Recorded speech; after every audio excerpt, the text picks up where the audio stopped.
অনুষ্ঠান যদি ভালো লাগে আর সাঁতারগাঁ দাখিল মাদ্রাসা ঈদ পুনর্মিলনী অনুষ্ঠানটা যদি ভালো লাগে তো তোমাকে এখানে আমি চিন্তা ভাবনা ভর্তি করে দেবো, তুমি কি বলো?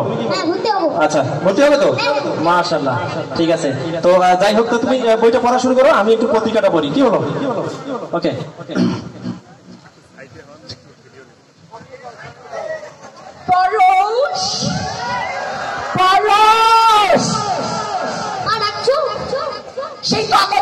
বাচ্চাটার সাথে এরকম চুপ করে থাকো, বেশি কথা বলবা না। কি পড়ছো এখানে? তোমার যে টেবিলে বই রেখে এসেছি, বই পড়েছো? কি বই এটা? এটা ইসলামিক বই। ইসলামিক বই। এই দেখো পরশের মা, তুমি তো সবসময় রাগারাগি করো। তোমাকে বেশি কথা বলতে বলিনি, একদম চুপ। এ যাও, বাবা মায়ের কথা শুনতে তাড়াতাড়ি গিয়ে পড়তে বসো। পরশের মা সবসময় এই চুপ, বেশি কথা বলে সবসময় আমার মুখে।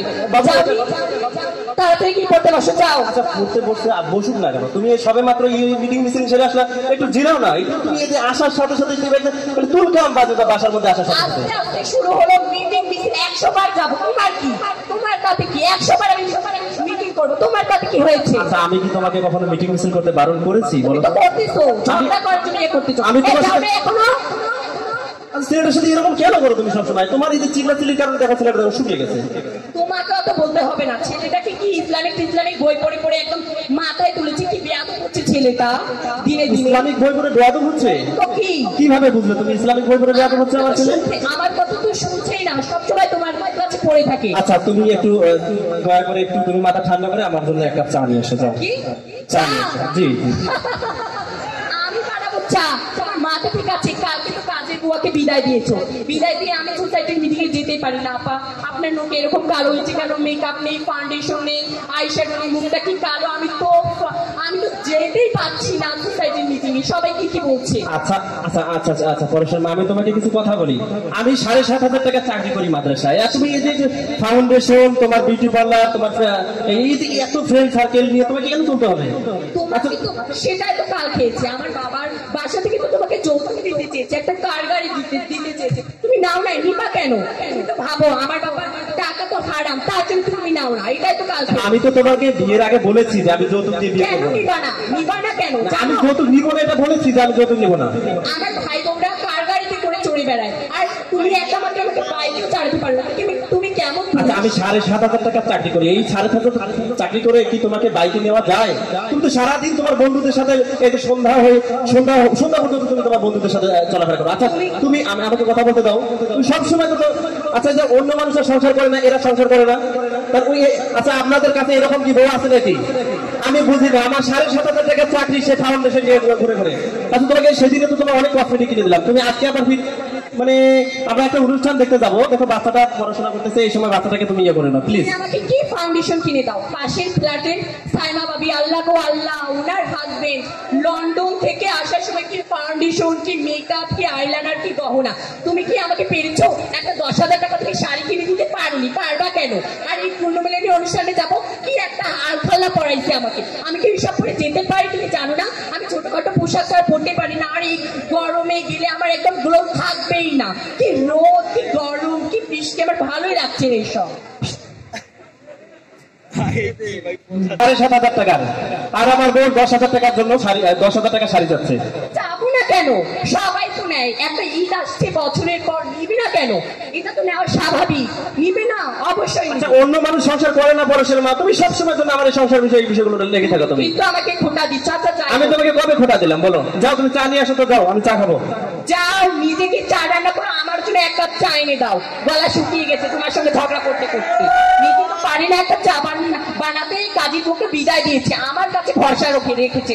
জানো না বাবার বাসায় কখনো রান্না করিনি, আর তোমার এখানে কি আমি কাজী বউ এসেছি নাকি? আমি তো জানি তুমি তোমার বাবার বাসায় গেলে কি করো। আমি তো জানি তোমার বাবার বাসায় গেলে তো তোমার যে মানে ভাইয়ের বউ যারা আছে তারা তো তোমাকে দেখতেই পারে না। তুমি তো ওখানে 2 মিনিটও তুমি থাকতে পারো না। তুমি বাসায় এসে গল্প করো যে আমার বাবার বাসায় গিয়ে আমি সোফা সেটে বিভিন্ন সেটে মানে কি বলে এসি হ্যাঁ এসি। অবশ্যই জানো আমার বাবার বাসায় কয়টা এসি, আর তোমার এখানে তো আমি থাকতেই পাচ্ছি না, মুখের গোড়ো থাকছে না। আচ্ছা, যাই হোক, ঝগড়া করার জন্য আমি এখানে তোমার সঙ্গে কথা বলছি না, কিছু বলতে চাচ্ছি। শুনে রাখো, আমার পরশকে আমি ইংলিশ মিডিয়াম স্কুলে ভর্তি করাবো। তো হচ্ছে মিস রাবিয়ার সঙ্গে তো কথা বলতে হবে। তো আমি চাচ্ছিলাম যদি তুমি কথাটা বলে রাখো।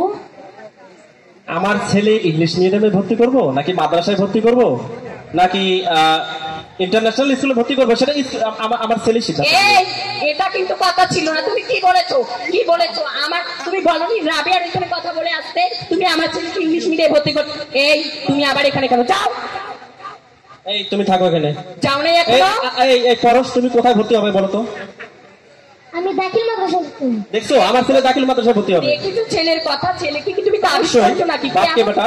বলেছিলাম না বাবাও যেমন ছেলেটাও সেরকম, মাদ্রাসায় পড়ে ছেলের মাথা করবে নষ্ট।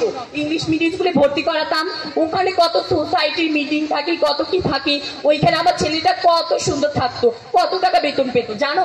আমাদের পরিবারে সবাই ইংলিশ মিডিয়াম স্কুলে পড়াশোনা করে। ঠিক আছে বুঝলাম, ইংলিশ মিডিয়ামে ভর্তি হয়েই তো তোমার এই হাল আছে, দেখতেছে সবাই দেখতেছে। ঠিক আছে, এটা ইংলিশ সামনে কথা বলবা, তুমি ঠিক আছে, কি বলতে চাচ্ছ? দাখিল মাদ্রাসায় ভর্তি করাবো, তুমি এদিকে যা কিছু করার করো। চুপ আমি করে- ইংলিশ মিডিয়াম, ওই রাবেয়া ম্যাডাম যদি আরেকবার, রাবেয়া ম্যাডাম না রাবেয়া খালা, কি? তুমি ম্যাডামকে খালা বলছো? ওনাকে সম্মান দিতে শেখো, জানো উনি কত টাকা বেতন পায়? আচ্ছা উনি অনেক টাকা বেতন পায়, ওনাকে বলে দিয়ে উনি যেন আমার বাড়ির পাশাপাশি না আসে, আমি আমার ছেলেকে দাখিল মাদ্রাসায় ভর্তি করে দেবো। এত বড় অপমান! তুমি কিছু বলবা? আমি ইংলিশ পড়বো না। এই, চুপ! তোকে এসে কথা বলতে বলেছি। তুমি ছেলেটার মাথা খেয়েছো। এই বইটা কি বই পড়ছিস সব? ছেলেটার সাথে তুমি কেন এমন করো বলো তো? এই সংসারের শুরু থেকেই তুমি এই কাজটা করে আসছো তো। তোমার সাথে সংসার করার পরে আমি কোনোদিন সুখ পেয়েছি বলো তো? বাবা কেন? বাবা কেন? এত ঝগড়া কেউ করে? আচ্ছা আপনাদের বাসায় কি বউ মানে নাই? আপনাদের বাসায় বউ আছে না? এরকম বউ কি কারো বাসায় আছে? আচ্ছা আমি মাদ্রাসায় চাকরি করি, মানুষ তুমি কি করবে বলো তো?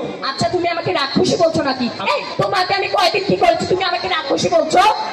তুমি তুমি মুখ সামলে কথা বলো। আমাকে বলে যেও না আমার বাবা কি করে। কি করে তোমার বাবা? ও তার মানে তুমি বলতে চাচ্ছ আমার বাবা কিছু করে না, বসে বসে খায় আমার বাবা? তোমার মতো তো না আমার বাবা। আচ্ছা শোনো, আমার ছেলেটা দুর্বল হয়ে যাচ্ছে, ঠিক আছে? এরকম করে যদি তুমি এই যে এসে ঝগড়া করো, আমরা পারবো না তো সেখানে ঈদ পুনর্মিলনী অনুষ্ঠান দেখতে, না পারবো আমাদের ছেলেটাকে ভালোভাবে কোনো একটা জায়গায় পড়াশোনা করাতে।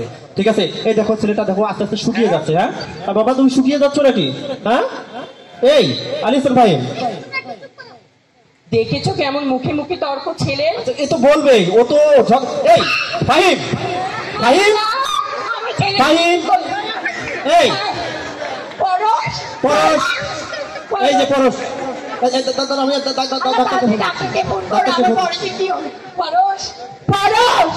আমার ছেলের কি হলো? তাড়াতাড়ি তুমি হ্যালো ডাক্তার সাহেব, ডাক্তার সাহেব পরশ, এই একটু দ্রুত আসেন, আমার ছেলেটা অসুস্থ হয়ে গিয়েছে। তাড়াতাড়ি ডাকো, আমার ডাক্তার ছেলের সাহেব। কি হলো?